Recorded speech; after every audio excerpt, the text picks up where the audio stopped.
Assalamualaikum warahmatullahi wabarakatuh. Halo kawan pajak, ketemu lagi di Dalam Pajak. Dari dalam kita ngobrol, kita belajar, dan kita mengerti. Dalam Pajak ini adalah sarana edukasi yang dikelola oleh Kanwil Direktorat Jenderal Pajak Daerah Istimewa Yogyakarta, yang setiap episodenya kita selalu menghadirkan tema-tema yang menarik, kekinian, dan juga perlu untuk diketahui kawan pajak semua, terutama terkait perpajakan. Nah, seperti biasa, saya Winda, nggak mungkin sendiri ya di Dalam Pajak. Hari ini saya sudah ditemani dengan dua orang narasumber yang hebat, yang luar biasa. Karena hari ini edisi spesial nih, karena kita menghadirkan dua narasumber langsung. Kita berkolaborasi, Kanwil DJ dengan KPP Pratama Wates. Jadi beliau berdua ini adalah penyuluh pajak di KPP Wates gitu. Betul. Ya. Selamat datang Mas Stefanus Manovan Setianta. Ya, Setianto kalau di Jogja. Setianto. Saya panggilnya Mas Novan saja. Mas Novan. Ya. Dan juga Mbak Hani Rizka Wijayanti. Saya panggil Mbak Hanik aja. Mbak Hani, oke. Ya. Apa kabar berdua? Ya, kabar baik Mbak Winda.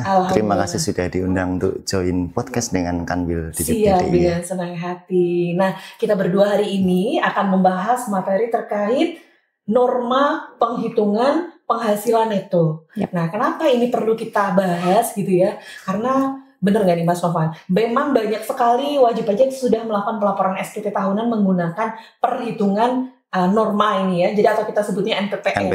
Betul. NPPN, tetapi selama ini kan perhitungannya pakai perhitungan norma, tetapi tidak melakukan pemberitahuan norma, padahal seharusnya melakukan pemberitahuan itu. Nanti detailnya kita bahas. Nah, kalau dulu-dulu mungkin masih tidak ada filter ya di sistem ya, masih oke-oke aja pakai norma, dia masih bisa aja lapor seperti itu. Nah, kali ini kita akan bahas karena hubungannya apa? Hubungannya kita sebentar lagi akan melakukan pelaporan SPT tahunan melalui Cortex.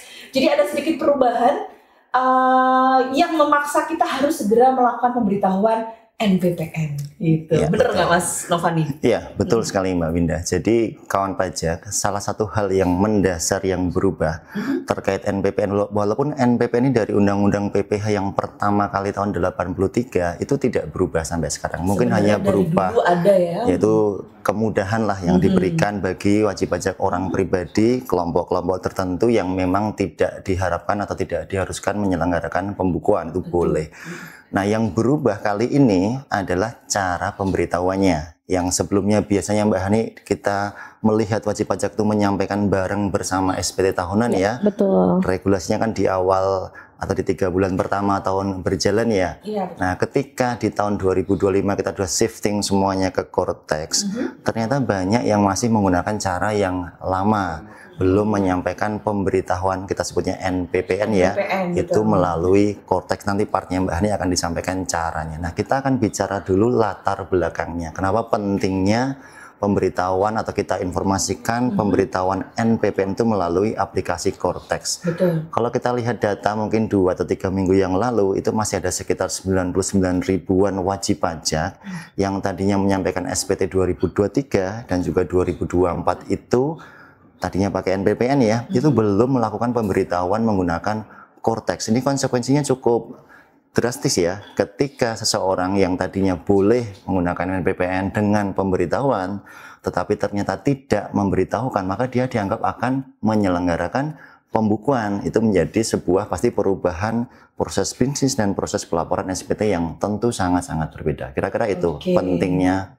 event atau diskusi kita pagi ini. Karena ternyata bicara kita dengan data itu dari 99.000 sekian tadi ya, Mas ya, yang sudah selama ini melakukan pelaporan SPT tahunan menggunakan norma, perhitungan norma, jadi cara menghitungnya itu sampai dengan data itu ada mungkin sekitar 2-3 minggu yang lalu, masih banyak yang belum melakukan pemberitahuan melalui Cortex gitu. Padahal untuk pemberitahuan NPPN tadi seharusnya itu di 3 bulan pertama, benar ya? Betul sekali. Maksimal Maret gitu. Ya, tepat sekali. Apa yang terjadi kalau dia tidak melakukan pemberitahuan? Terus solusinya begitu ya, dia harus seperti apa? Nanti kita akan bahas lagi. Tepat sekali Mbak Wida. Nah, kemudian mungkin yang denger ini ya, kawan pajak ini ada yang sudah biasa gitu kan, pakai NPPN, udah tahu nih apa NPPN.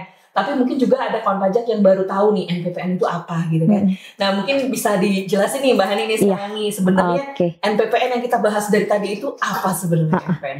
Siap Mbak Winda, jadi NPPN itu merupakan sebuah pedoman yang dikeluarkan oleh Direktorat Jenderal Pajak untuk memberikan kemudahan kepada para wajib pajak, kawan pajak untuk melakukan penghitungan penghasilan neto mereka. Jadi kemudahan ya, kalau dia tidak bisa pembukuan. Betul. Jadi dia masih bisa melakukan perhitungan penghasilan neto dengan menggunakan norma tadi. Betul. Norma itu semacam persentase gitu kan pajak ya. Persentase untuk hitung. Jadi dia punya brutonya berapa, persentasenya berapa gitu. Dan itu sudah ditentukan oleh Direktorat Jenderal Pajak. Betul sekali. Sesuai dengan clue-nya gitu ya. Iya, betul. Oke. Jadi memang ada wajib pajak tertentu yang dia boleh menggunakan perhitungan norma ini. Iya, betul. Bagi mereka yang menjalankan usaha atau pekerjaan bebas, Mbak Winda. Jadi mereka bisa menggunakan NPPN ini. Jadi kalau pembukuan kan agak rumit gitu ya, harus menyiapkan laporan keuangan, raca, laba rugi seperti itu. Nah, DJP itu mengeluarkan pedoman NPPN ini untuk memudahkan para wajib pajak, para kawan pajak dalam menghitung penghasilan menggunakan betul netonya. Jadi kalau netonya itu ibaratnya kayak menghitung labanya gitu ya, atau penghasilan kena pajaknya. Jadi sebenarnya tidak serta-merta seluruh penghasilan yang diterima oleh orang yang usaha atau orang yang melakukan pekerjaan bebas tadi itu langsung kena pajak, enggak ya? Kita bisa pakai NPPN, penghitungan penghasilan neto sebagai dasar pengenaan pajaknya. Gitu ya. Jadi gitu kawan pajak. Jadi tidak semuanya menggunakan NPPN. Jadi NPPN ini untuk wajib pajak orang pribadi, usaha atau pekerjaan bebas, atau melakukan pekerjaan bebas. Tapi dia yang kalau usaha mungkin dia yang tidak memilih PPh final ya. Betul. Ya, tidak menggunakan PP 55 ya saat ini. PP 55. Jadi pajak UMKM kita kenal seperti itu. Dan mereka yang masih di bawah 4,8 miliar masih di bawah omset 4,8 miliar. Nah, baik, kemudian kita pisahkan nih. Jadi mungkin kawan pajak biar lebih terstruktur nih gitu kan. Jadi NPPN digunakan oleh siapa sih? Digunakan oleh wajib pajak orang pribadi. Betul. Pekerjaan bebas sudah jelas ya, pekerjaan bebas harus. Betul. Kemudian usahawan, usahawan tadi yang omsetnya masih di bawah 4,8 dan dia tidak menggunakan tarif UMKM yang 0,5%. Gitu ya. Oke, luar biasa. Nah, kita menyebutnya kalau masih di bawah 4,8 itu kan dia berarti belum pembukuan tadi ya, masih pencatatan. Betul. Pencatatan, jadi cuman gimana? Pencatatan itu dengan pembukuan bedanya gimana nih Mas Lokan nih? Kita akan coba breakdown kembali nih kawan pajak ya. Ini kalau di Jogja pakai nggih ya. Waktu di Jakarta mungkin pakai, di Jaksel beda lagi Mbak Hani ya. Literally agak dicampur-campur. Nah, ini dicampurnya dengan Java English gitu ya. Jadi kalau kita lihat di pasal 28 Undang-Undang KUP ini juga tidak berubah dari pertama kali Undang-Undang KUP lahir ya. Itu sebenarnya seluruh wajib pajak ini sebenarnya nih pasal satunya dulu ya. Seluruh wajib pajak badan, kemudian orang pribadi yang melakukan tadi pekerjaan bebas atau usaha itu sebenarnya wajib pembukuan untuk menentukan berapa penghasilan neto yang nanti akan ketika dihitung dengan tarifnya, penghasilan kena pajak akan ketemu PPh-nya berapa. Intinya semuanya harus pembukuan, itu pasal 28 ayat 1. Tetapi kita sadari juga nih Mbak Hani, tadi sudah disebutkan untuk memberi kemudahan, tidak semua wajib pajak orang pribadi, ini catatannya orang pribadi ya, kalau badan harus pembukuan, wajib.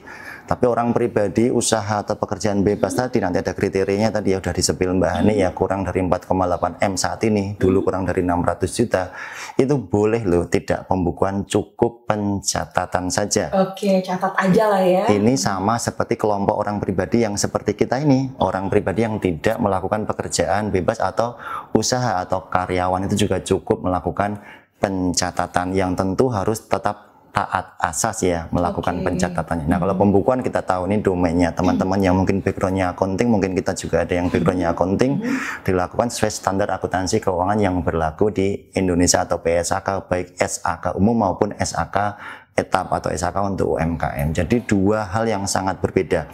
Simpelnya adalah menentukan berapa penghasilan netonya. Kalau pembukuan ya berapa penghasilan semua dicatat pakai prinsip akuntansi, berapa biaya-biaya yang bisa dibebankan termasuk kalau ada koreksi fiskal, baru ketemu penghasilan itu menggunakan pembukuan. Kalau pencatatan cukup dicatat saja, nanti akan jelaskan lagi gimana memprediksi berapa besar penghasilan netonya kalau kita tidak bisa klaim biayanya, pakai nanti angka-angka di norma yang akan kita ceritakan di belakang. Itu tadi ya NPPN tadi ya. Betul Jadi kalau pembukuan itu produknya dia menghasilkan laporan keuangan yang lebih komprehensif ya, ada neraca, laba rugi. Khususnya laporan laba rugi ya, karena kita bicara penghasilan ya. Penghasilan laba rugi, benar-benar.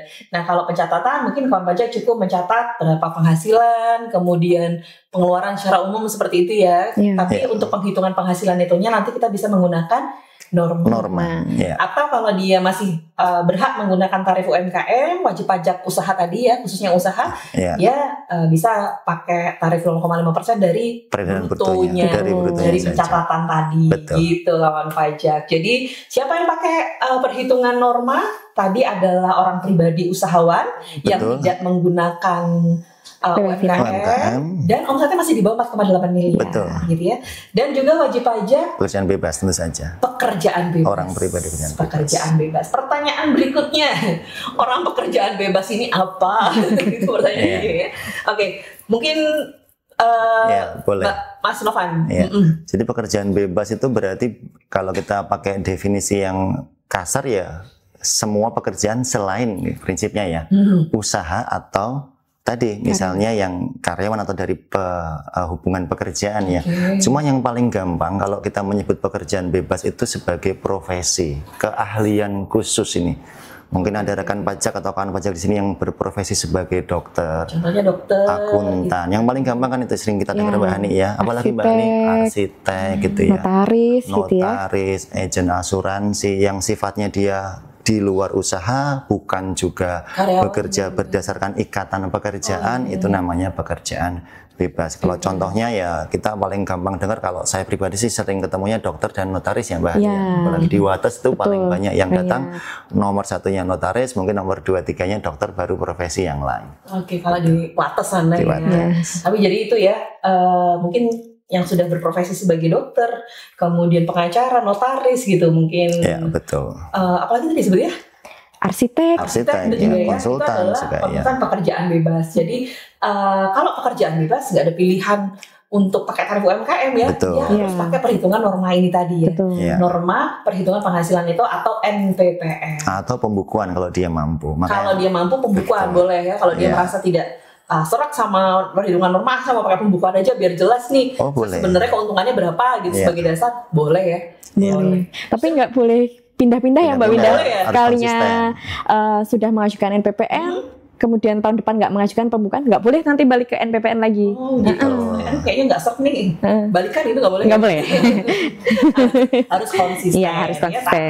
Ya. Baik. Kemudian sebenarnya dalam menghitung penghasilan neto tadi, bagaimana nih skema penghitungannya nih? Sama kalau UMKM kan enak nih, cuma 0,5% dari penghasilan bruto, langsung ketemu penghasilan neto, maksudnya langsung ketemu pajaknya ya? Pajaknya. Nah kalau pakai NPPN ini cara skemanya seperti apa ini? Iya. Jadi sebenarnya NPPN ini kan selain tadi di pasal 28 UU KUP itu kembali ditegaskan di pasal 14 itu ayat 1 sampai 7 Undang-Undang PPH. Ini juga kawan pajak perlu tahu, ini tidak berubah dari pertama kali Undang-Undang PPH kita di tahun 2008. Bukan hal yang baru. Di undang-undang tersebut yang berubah hanya mengenai bracketnya. Dulu 600 juta, sekarang seperti halnya 4,8 ini sering kita dengar Mbak Hani ya. Kita dengar untuk klasifikasi UMKM. Kita dengar untuk batasan pengusaha kecil ketika dia wajib apa tidak dikukuhkan sebagai PKP. Jadi angka 4,8 miliar ini mungkin sudah angka survei. Kalau di bawah itu dianggap pengusaha kecil, diberi kemudahan. Kalau di atas itu harusnya dia sudah mandiri, sudah pembukuan. Nah terkait penghitungannya, karena kita sepakat NPPN untuk menghitung penghasilan yang sehari-hari kita sebutnya tidak final ya Mbak Hani, Mbak Winda ya. Jadi semua hak-hak yang berlaku di orang pribadi di fase penghitungan berjalan. Apa contohnya? PTKP-nya berjalan. Ini beda dengan UMKM ya, karena dia final, dia tidak ada PTKP. Jadi ini kembali kalau nanti kawan pajak sudah ikut edukasi SPT tahunan melalui Cortex, ini akan terbawa ke Indo SPT. Jadi nanti ada penghasilan aslinya berapa, dihitung NPPN-nya untuk mendapatkan penghasilan neto, tentu akan dikurangi pengurang yang dimiliki, salah satunya PTKP, dikalikan tarif, kemudian kembali didapatkan PBH terutang kalau ada kredit pajak atau mungkin yang disetor sendiri akan mengurangi sehingga nanti terakhir akan ditemukan pajak yang masih harus dibayar atau malah sebaliknya mungkin lebih bayar. Kalau misalnya dia ternyata dipotong sama pihak lain lebih betul, besar gitu ya. atau disetor sendiri lebih besar. Kalau contohnya dokter itu kan banyak tuh dia dipotong sama rumah sakit Betul, gitu dan ya. sebagainya, ketika dihitung ternyata bisa jadi PPh terutang dia Ya, lebih tepat. kecil daripada kredit pajaknya gitu ya. Ya. Jadinya lebih bayar. Bisa jadi. Nah, seperti itu kan pajak. Jadi brutonya kemudian dikalikan dengan NPPN. NPPN itu sebenarnya bentuknya adalah persentase. Persentase, betul. Persentase sesuai Norma, dengan betul. norma kita sebutnya. Nanti akan ketemu nih penghasilan netonya berapa, baru nanti bisa dikurangi pakai PTKP tadi, Ya, dan juga betul. dikurangi dengan PP yang sudah dibayar sendiri atau yang dipotong pihak lain. Ya, tepat. Nanti tinggal kurang bayar atau lebih bayar. Seperti itu. Nah, untuk perhitungan persentasenya tadi, kita ada ya, itu ditentukan oleh Direktorat Jenderal Pajak ya. Betul. Betul. Saat ini ketentuan yang masih berlaku, sudah ada ketentuan baru atau Ya, ini masih pakai ketentuan yang lama ya. Nanti Mbak Ani akan coba menjelaskan ya. Di Per 17 tahun 2015 itu diberikan daftar tarif lah. Kita bicaranya gampangnya tarif ya. Untuk norma ini kan tarif juga ya. Untuk pekerjaan bebas atau usaha tertentu yang memenuhi kriteria tadi NPPN, yaitu di 10 kota besar akan kita berikan tarifnya. Nanti juga ada kelompok di ibu kota provinsi lainnya dan di daerah lainnya. Ini gampangannya kalau kita sudah bicara NPPN tadi ya, bahwa ketika pembukuan itu kan mendapatkan penghasilan dikurangi beban-beban dengan sesuai dengan asas pembukuan baru mendapatkan penghasilan neto. Nah, ini karena kita tidak mampu menyelenggarakan pembukuan ya, artinya mungkin pencatatan biayanya tidak akurat, kita simplifikasi, cukup berapa penghasilannya, kita benchmark nih, kira-kira nih kalau Mbak Hani menjadi dokter di kota A, B, C, nanti akan dijelaskan, itu sebenarnya penghasilan netonya itu dari profesi dokter itu berapa. Gitu. Ini sebenarnya memirror data pembukuan ya, ini benchmark ke semua profesi ya. Nanti monggo Mbak Hani boleh melanjutkan memberikan penjelasan kira-kira kalau dokter atau apa mungkin akan disampaikan. Oke, jadi kalau misalnya dia itu pembukuan kan jelas ya, Clear ya. clear, dia punya biaya-biaya yang sudah tercatat dengan bukti-buktinya gitu, Betul. kemudian bisa ditentukan dia itu sebenarnya kalau dari bahasa namanya labanya ya, keuntungannya Labanya, betul gitu, sekali. berapa bisa. Tapi kalau kita pakai pencatatan kan sebenarnya tidak bisa, makanya ketika pencatatan tadi kita pakai persentase norma Ya. untuk menentukan neto atau laba tadi ya, Laba, laba tadi ya, berapa betul. sebenarnya, seperti itu. Nah, untuk penentuannya di Per berapa tadi 17 Per 17 2015. Betul. sampai saat ini belum ada yang terbaru. Ya. Itu kita bedakan tarifnya tadi berdasarkan provinsi atau daerahnya ya, Ya, tepat. Betul. daerah-daerahnya. Mungkin berdasarkan survei atau perhitungan penelitian tentunya. Ya, tiap tempat kan beda-beda ya Mbak ya. Proyeksi biayanya kan beda-beda. Betul. Mungkin juga tarif-tarif standarnya itu mungkin berbeda Ya. di masing-masing provinsi gitu. Kalau Yogyakarta ini masuk ke yang kategori apa nih, Bu? Di luar 10 provinsi utama. Jadi nanti kawan pajak nih bisa download lampiran Per 17 ini ya. Ada di pajak.go.id, nanti bisa dicek di situ nanti ada 3 kolom, Mbak. Ada yang 10 provinsi utama itu ada di Medan, Palembang, Jakarta, Bandung, Semarang, Surabaya, Denpasar, Manado, Makassar dan Pontianak. Nah, Jogja ini nggak masuk ke 10 provinsi ini, nanti pakainya yang ibu kota provinsi lainnya, betul. Gitu. Selain ibu kota provinsi lainnya masuk ke daerah lainnya gitu. Betul. Ya. Jadi dicari dulu kalau lihat Per 17, kita lihat usaha kita apa, kemudian kita cari dulu kita masuk ke Tempatnya daerah yang di mana. mana. Ya, Karena betul. tarifnya beda juga Iya, betul. Tarifnya juga. Kemudian gimana kalau misalnya dia ternyata punya beberapa Tempat ya. usaha nih, misalnya loh, kalau misalnya dia dokter, ya dia pengacara mungkin nggak sih? Bisa Kayaknya jadi. gini, bisa dia dokter tapi punya usaha nih, Mbak, punya toko buah gitu ya. Tapi usahanya dia nggak pakai PPh final ya, dia pakai norma juga. Pakai norma, gitu. bisa jadi Gimana? kayak gitu. Kan tarifnya beda dong. Satunya di Jogja, satunya mungkin di tempat kita Mbak Ani Tidak di Wates lebih gitu rumit ya. lagi nih.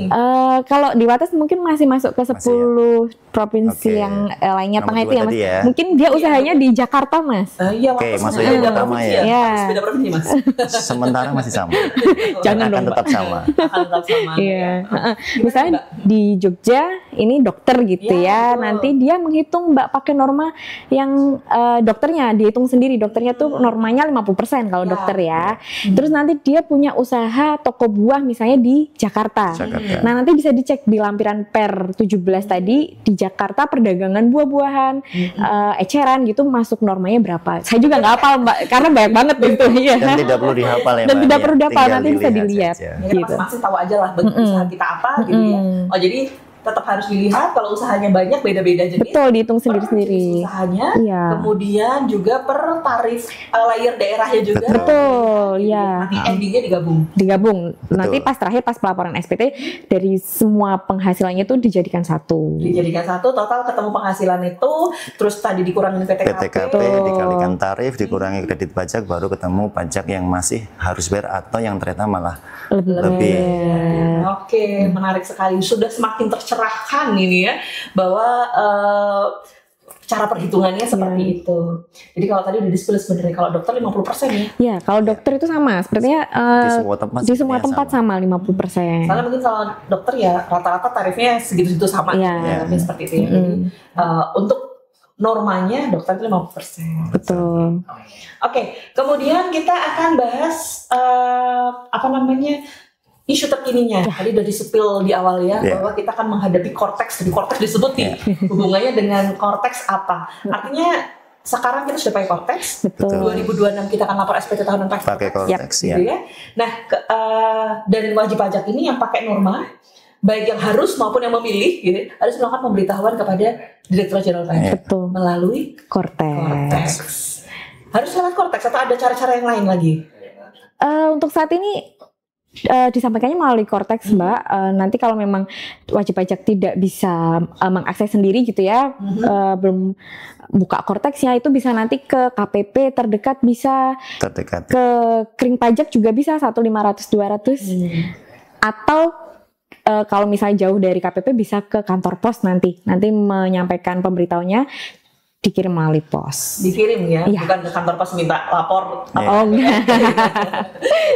Jadi sebenarnya masih bisa gitu ya. Jadi kita sebenarnya sangat dimudahkan dengan adanya korteks. Betul. Jadi tinggal langsung melalui korteks aja. Tapi kalau masih kesulitan, boleh datanglah ya ke KPP. Iya. Nggak harus ke KPP terdaftar kan ya? Tidak Nggak harus. Konsepnya korteks kan borderless ya Mbak ya. Borderless, Jelas boleh di mana aja. Iya, Kalau betul. ada di Wates, deketnya di Wates, yaudah di Wates aja nggak apa-apa. Boleh. Iya, tapi kalau mau sambil jalan-jalan mungkin sambil ke Malioboro gitu. Ya ke KPP Jogja gitu ya. Iya, ke KPP terdekat Terdekat aja. ya, tepat. nyaman aja.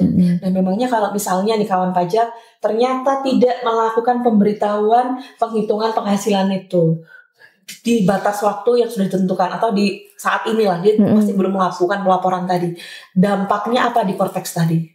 Ya, yang paling utama berarti dianggap melakukan atau memilih menggunakan pembukuan. Pembukuan. Tentu ketika wajib pajak nanti ingin melakukan penghitungan penghasilan itu, memang konsep SPT ini kan self assessment ya.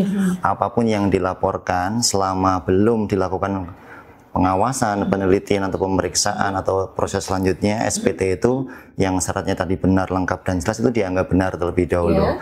Tetapi kalau kawan pajak ternyata seharusnya memberitahukan penggunaan NPPN, apalagi di korteks nanti kita lihat kemarin di simulasi Mbak Hani ya, ketika kawan pajak memilih menggunakan NPPN tapi tidak melakukan pemberitahuan, dia tidak bisa untuk memilih fasilitas. Kita batasi namanya fasilitas ya. Nah, nanti mungkin kalau tidak bisa pakai fasilitas itu artinya perhitungannya harus menggunakan pure pembukuan.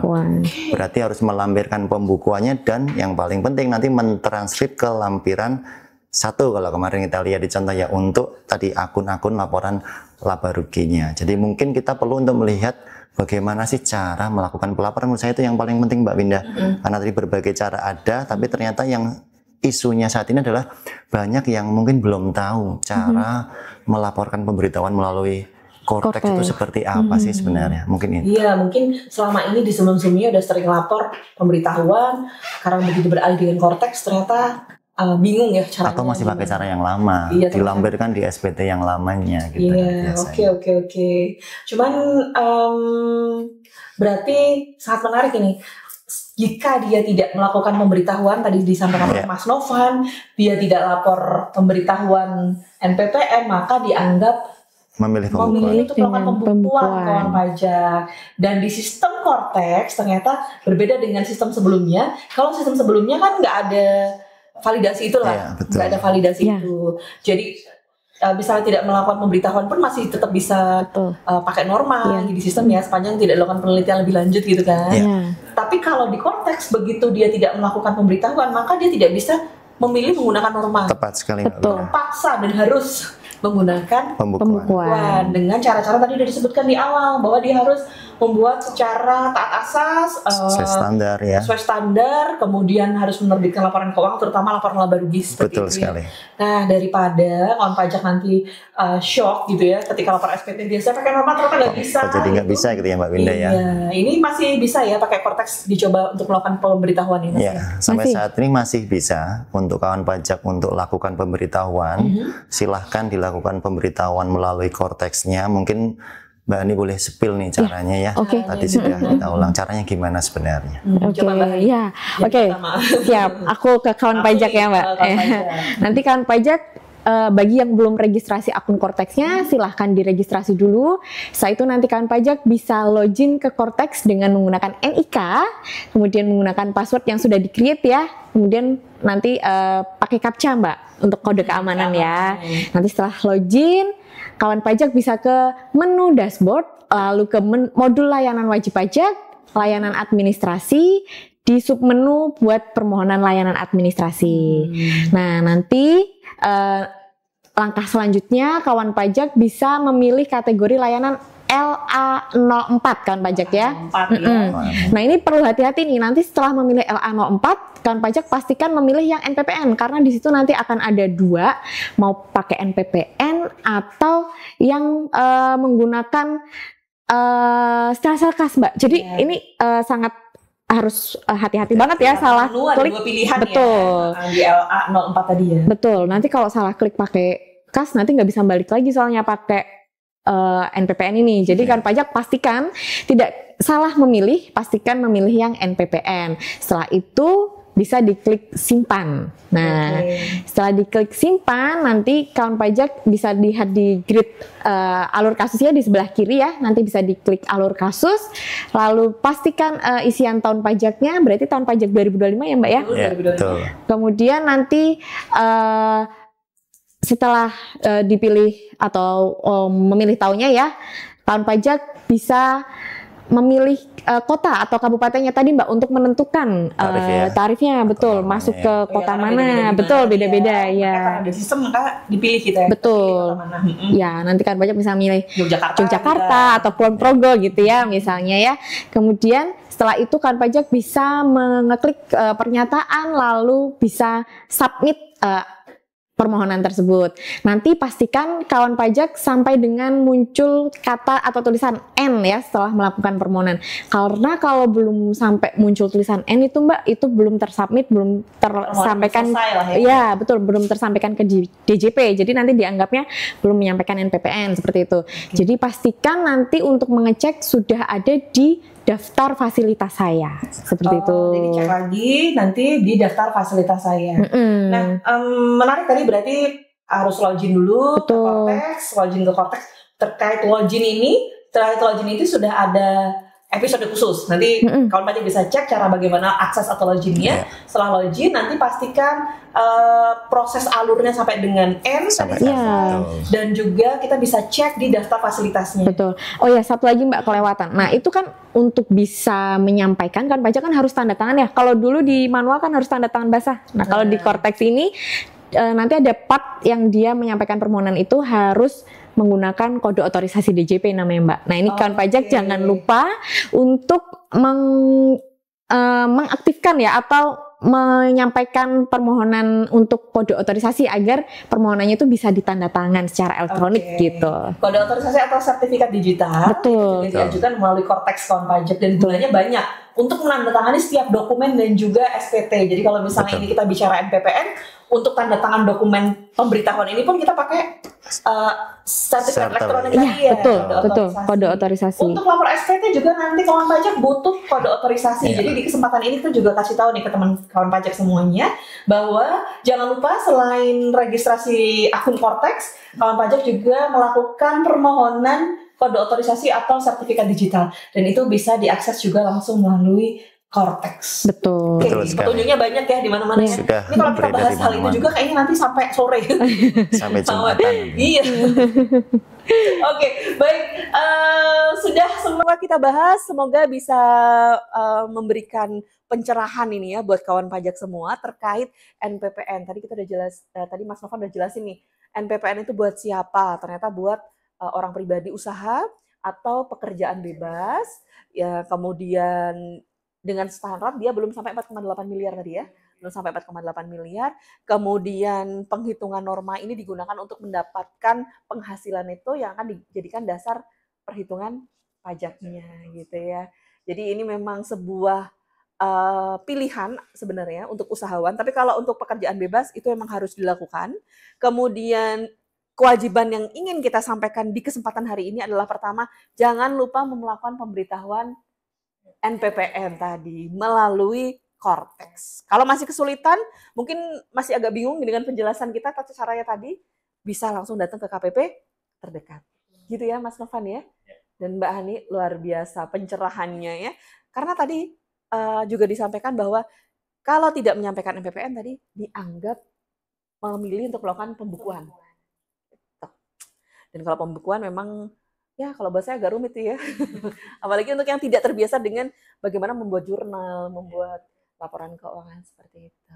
Baik, terima kasih Mas Novan dan juga Mbak Hani sudah berbagi informasi terkait NPPN tadi, norma perhitungan penghasilan itu. Semoga bermanfaat untuk kawan pajak semuanya, terutama bagi kawan pajak yang selama ini sudah menggunakan perhitungan norma dalam menentukan penghasilan itu di SPT tahunannya. Gitu ya. Terima kasih, selamat kembali bertugas di KPP Wates, semoga sukses lancar semuanya. Dan untuk kawan pajak, terima kasih sudah menyaksikan episode kali ini. Jangan lupa untuk follow akun media sosial Kanwil Direktorat Jenderal Pajak Daerah Istimewa Yogyakarta, karena kita selalu menghadirkan informasi terkini dan juga informasi terbaru di media sosial kita. Baik, sampai jumpa di lain kesempatan dengan tema-tema menarik yang lainnya. Assalamualaikum warahmatullahi wabarakatuh.